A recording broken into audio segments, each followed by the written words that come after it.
Tingnan natin itong ating alagang stainless beef. Kung pwede na ba siyang paghiwalayin yung dalawang box. Kasi pag madami ng laman itong taas, saka dito sa baba, paghihiwalayin na itong dalawang box para makapagdagdag ulit tayo ng another box. At nang makapagpadami ulit itong ating stainless beef. Try natin buksan kung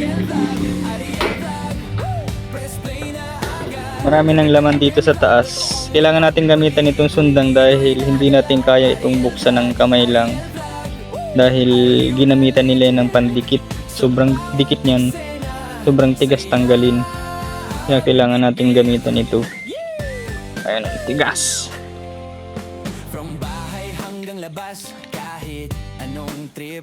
Ay, mga nakadikit siya dyan. Ayan, naglabasan na. Tingnan natin kung may brood na dito sa ibabaw. Mabait naman yan kapag gabi. Hindi naman nang-atake. Hindi naman yan nangingisot.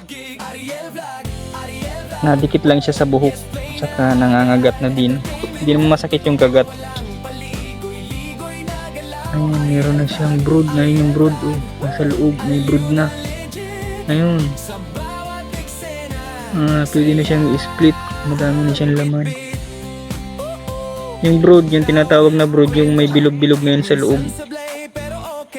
Yan yung lagay ng kanilang mga magiging bees ulit.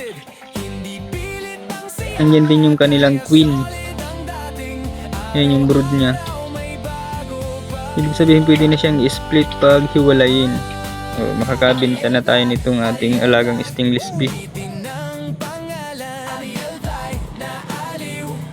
Sa bawat tahanan, Ariel Black.